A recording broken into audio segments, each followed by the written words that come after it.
Donc à partir de ce stade de la présentation, on peut déjà comprendre que l'alimentation peut avoir un effet déterminant sur l'évolution des maladies, notre santé, notre qualité de vie. Donc on a vu par exemple que le fait d'apporter plus de fibres, de diminuer la part des graisses et puis d'augmenter la part des végétaux dans l'alimentation peut avoir des conséquences importantes pour notre santé, en particulier faire baisser les incidences des maladies cardiovasculaires, certains cancers, certaines maladies du système gastro-intestinal. Donc on voit à ce stade-là qu'il y a un intérêt à manger plus de fruits et légumes, ce que font d'ailleurs les végétariens et les véganes à travers le monde. Et on a aujourd'hui beaucoup plus d'éléments pour en fait, nous conforter dans ces options alimentaires. Voici une étude qui a été publiée en 2015 qui se veut une synthèse finalement de différentes études qui ont été faites sur les végétariens et certaines populations véganes, donc dans différents pays, dans différentes époques. Et l'intérêt de ces études, le plus souvent des études observationnelles, c'est qu'elles impliquent un grand nombre de participants, donc elles ont une certaine valeur statistique pour pouvoir déterminer et analyser eh bien, les données et en tirer des conclusions. Donc ce qu'on peut tirer de cette synthèse, c'est qu'il y a des traits saillants qui apparaissent, des bénéfices très visibles à long terme. Par exemple, chez les populations végétariennes et véganes, on voit qu'il y a une baisse de l'index de masse corporelle. On a aussi une réduction du diabète type 2 en général. On voit même que c'est divisé par 2, ce qui est considérable. On a une réduction du mauvais cholestérol, ce qu'on appelle le mauvais cholestérol, le LDL, même si ce n'est pas tout à fait vrai, mais il y a une controverse là-dessus. Et on a une baisse des maladies coronariennes avec une baisse de 57% chez les végétaliens, les véganes. On a aussi une faible prévalence de l'hypertension, ça c'est bien reconnu. On a noté qu'on a 32% d'hospitalisation en moins chez ces populations. On a une réduction de l'incidence du cancer, du syndrome métabolique, de la cataracte, de l'arthrite dégénérative, de l'hyperthyroïdie. On s'aperçoit aussi qu'on a une baisse relative de la mortalité chez ces populations végétariennes et véganes par rapport à la population générale. Et aussi, il faut le dire, il y a aussi quelques éléments en défaveur. C'est l'augmentation des fractures, probablement très certainement liée à un déficit en calcium.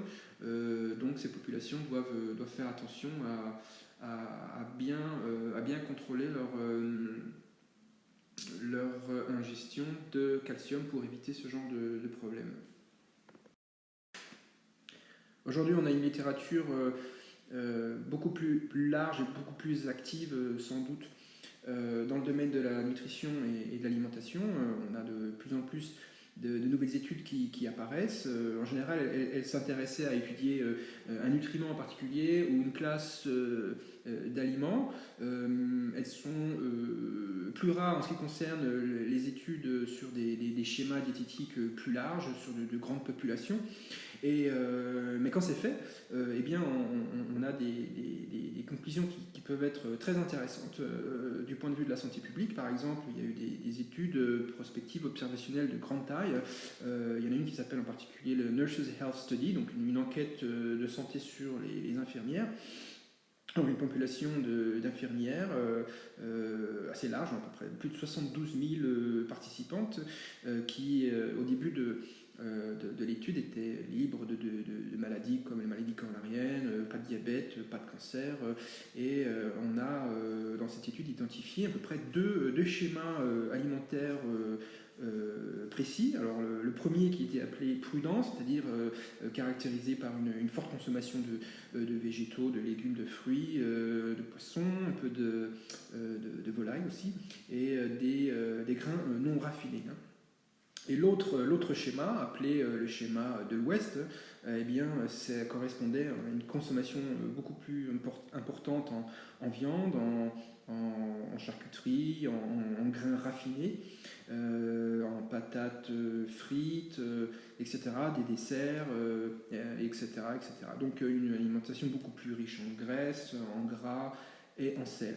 Donc les individus pouvaient être classés en fonction de leur adhérence à tel schéma diététique.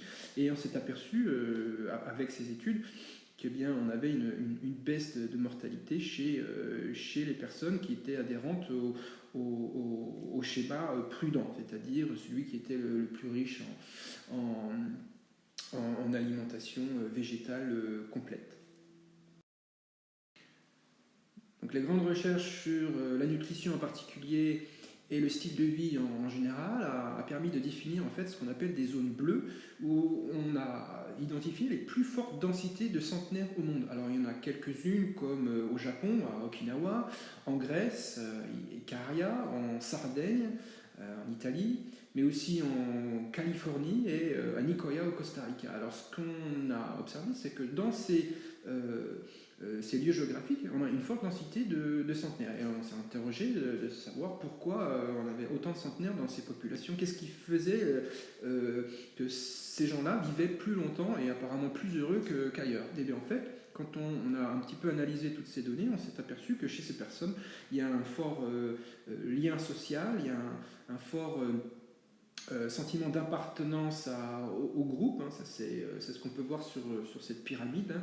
Donc ça c'est un élément déterminant qui permet d'expliquer une meilleure longévité.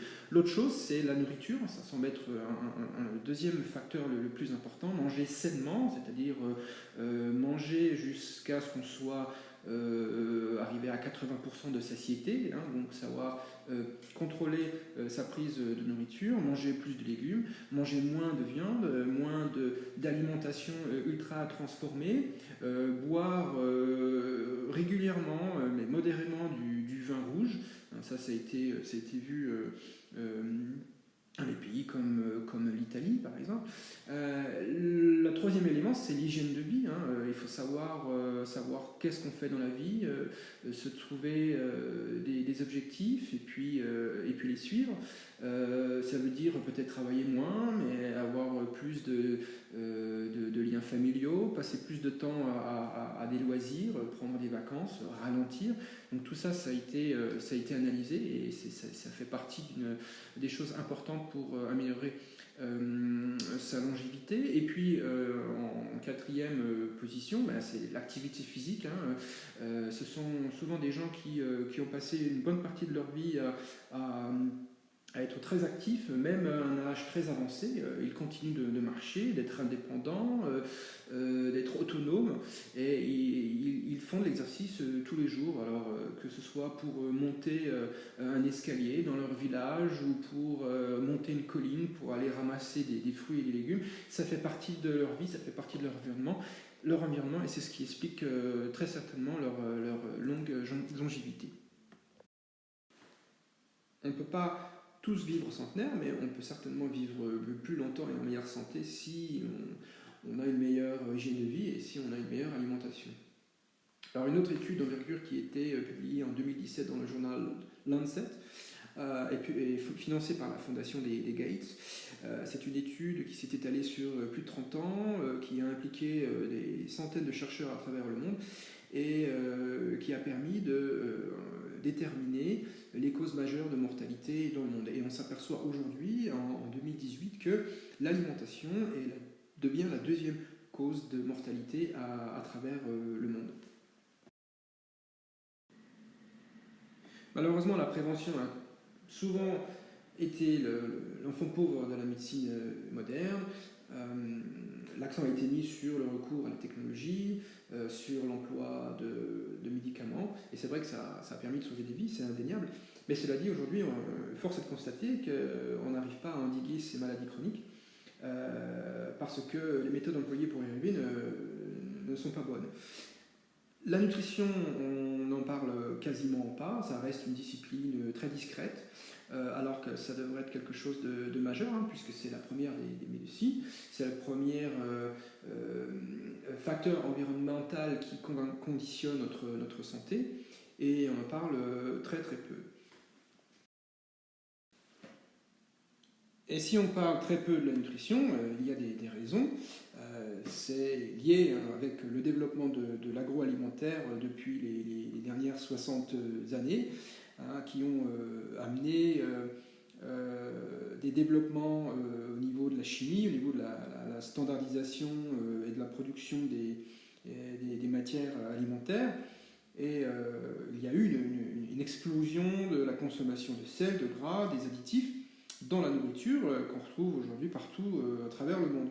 Et bien malin celui qui peut se retrouver là-dedans à faire le tri entre des produits et à résister à une industrie qui vend de la mort enrobée dans du sucre, du sel et des additifs qui nous rendent accros, hein, parce que souvent cette nourriture a le même effet que les opioïdes, hein, comme le sucre en particulier, qui est incriminé dans de nombreux problèmes. Alors l'alimentation et la malbouffe, finalement, ça représente un remake de ce qui s'est passé avec le tabac, hein, qui continue de tuer des millions de gens à travers le monde chaque année. Hein. On savait déjà il y a 50 ans que le tabac pouvait provoquer le cancer, mais la machine capitaliste a bien veillé à sous-estimer le risque lié au tabac. Hein.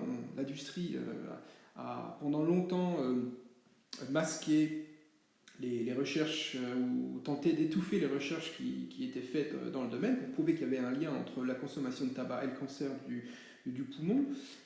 Et ça a malheureusement conduit à une énorme mortalité et qui aurait pu être évitée si on avait mis en place des règlements et puis des préventions qui permettaient aux gens au moins d'avoir l'information en tout état de cause, ce qui n'a pas été le cas puisque toutes ces informations ont été masquées pendant très longtemps par l'industrie du lait de tabac. L'autre point important, c'est que l'enseignement de la nutrition est largement déficient dans nos facultés, et ça, il est vrai que c'est quelque chose qui est reconnu. Hein. Les médecins sont formés pour diagnostiquer et prescrire des médicaments avant tout, hein, pour utiliser la radiothérapie. Ils sont formés pour être d'excellents chirurgiens, et ça c'est tout à fait correct et honorable. Par contre, l'éducation nutritionnelle c'est une discipline médicale quasi anonyme, hein, comme je le disais précédemment. Donc il n'y a pas d'effort à enseigner la nutrition. Il y a très peu de médecins formés en nutrition en France. L'accès à la formation est assez difficile. Et puis en fait, il n'y a pas beaucoup de places ouvertes. Sans compter que la plupart des médecins aujourd'hui ne sont pas à même de bien conseiller leurs patients puisqu'ils ne connaissent pas la nutrition comme ils devraient la connaître. Tout de même, aujourd'hui, en 2018, on a une prise de conscience sur le lien qu'il y a entre la malbouffe et les maladies chroniques, au point qu'aujourd'hui les autorités sanitaires, hein, comme l'OMS, l'Organisation mondiale pour la santé, et puis l'Agence française pour la sécurité alimentaire, préconisent plus de légumes et moins de viande dans ces nouvelles recommandations. Alors, ces recommandations se manifestent dans des plans nationaux de nutrition santé pour améliorer l'alimentation des citoyens. Donc ce sont des plans qui sont établis par des panels de nutritionnistes, d'experts, et puis on se donne des objectifs pour que les gens mangent mieux. Alors dans le plan de 2011-2016, les recommandations étaient de consommer de la viande 1 à 2 fois par jour, alors que dans le plan de 2017 à 2021, cette consommation est revue à la baisse, puisqu'on préconise cette fois-ci 70 grammes de viande et 25 grammes de charcuterie par jour. Donc on va vers clairement une baisse de la consommation des produits animaux, et qui sait, peut-être dans le futur, on en viendra même à recommander le végétarisme, c'est ce qu'on peut souhaiter. Alors pour la petite histoire, c'est dans les années 1950 qu'un scientifique du nom de Hans Hopkins a formulé une théorie selon laquelle ce seraient les gras saturés qui seraient responsables de l'élévation du cholestérol dans le sang et par application l'augmentation des maladies cardiovasculaires. Et c'est à la même époque, toujours dans les mêmes années, qu'un autre scientifique, John Yelkin, un physiologiste britannique, lui a émis une hypothèse selon laquelle c'était le sucre qui était responsable de ces maladies cardiovasculaires. Alors ces deux théories ont évolué dans le temps parallèlement, mais c'est aujourd'hui la première théorie qui l'emporte, puisque la plupart des agences sanitaires recommandent de baisser la consommation de gras saturés, que ce soit l'OMS, que ce soit aussi l'Association américaine du cœur. Depuis les années 60, on recommande aux gens de baisser leur consommation de gras saturés. De la même manière que la consommation massive de produits d'origine animale a fait augmenter la consommation de gras saturés et de cholestérol, on a vu en parallèle une augmentation de la consommation du sucre raffiné, du sucrose en particulier, et du fructose. Depuis presque 200 ans maintenant, l'homme paléolithique consommait à peine 2 kg de sucre par personne et par an, alors qu'aujourd'hui on en est à plus de 70 kg par personne et par an. Donc ce n'est pas sans conséquence sur la santé. Autre observation, c'est également l'augmentation massive des substances chimiques synthétiques, dont les pesticides, qui est un phénomène qui caractérise l'ère moderne au XXe siècle. On a donc une augmentation quasiment exponentielle de ces produits de synthèse qui font partie de notre quotidien et pour lesquels on n'a pas toujours des informations très valables et très valides concernant leur profil toxicologique. Voilà. Au point qu'on retrouve ces substances chimiques très tôt, à la naissance de l'enfant et probablement même dans le fœtus. Il suffit de prendre un échantillon de cheveux pour faire une analyse des différents produits chimiques de synthèse qu'on peut retrouver chez les enfants en bas âge. Et la question, c'est comment on peut se protéger de ces biphényles polychlorés, du mercure, du plomb, de l'aluminium, de ces pesticides, du glyphosate, de tous ces composés qu'on retrouve dans l'organisme. Donc la grande question qui va nous intéresser maintenant, c'est comment on peut se protéger de ces substances chimiques.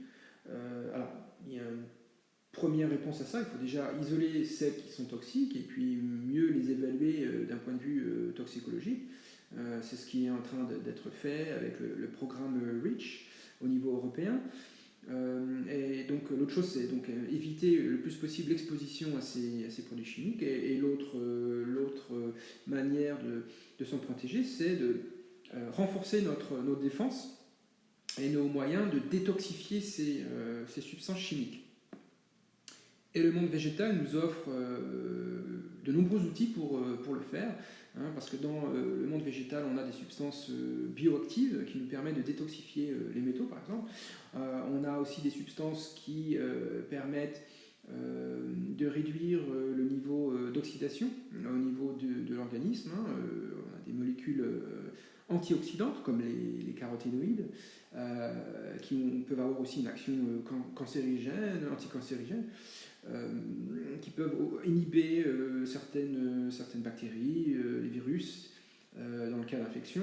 Elles peuvent prévenir la formation de caillots sanguins, etc., renforcer le système immunitaire. Donc on a tout un ensemble de molécules, comme les phytostérols, par exemple, qui peuvent intervenir aussi avec d'autres molécules en synergie dans le renforcement du système immunitaire. Et aussi dans la prévention de certaines maladies, comme les maladies cardiaques. On a également des polyphénols, les polyphénols qu'on retrouve par exemple dans certains fruits, Le raisin en contient un polyphénol. Dans le vin contient un polyphénol assez célèbre, c'est le resveratrol, qu'on retrouve dans le vin. On a aussi les terpènes des huiles essentielles, qui sont très étudiées en ce moment, avec des propriétés très intéressantes pour lutter contre le cancer, très probablement. On a des phytoestrogènes présents dans le soja, soja qui contient la glycine, qui est très, très intéressante également dans la protection probablement contre le cancer. Donc on est à étudier toutes ces substances en laboratoire, et on a très peu malheureusement d'études cliniques, ça commence, mais on a très peu d'études cliniques pour valider leur utilisation au niveau médical, au niveau thérapeutique. Voilà, ainsi s'achève cette présentation. Merci de nous avoir suivis. J'espère que ça vous a donné envie d'en savoir plus sur une alimentation complète à base végétale pour protéger notre santé, pour détoxifier notre organisme et puis pour prévenir les agressions à la fois environnementales et l'action du vieillissement sur nos cellules. C'est vrai que jusqu'à un certain point dans notre histoire, la population consommait essentiellement un régime alimentaire à base de plantes.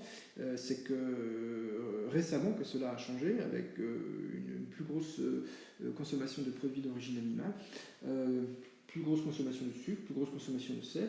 Donc on arrive à une situation en fait de malnutrition, même dans un monde qui déborde de produits alimentaires. Et donc c'est une situation qu'il va falloir inverser pour assurer l'avenir des générations.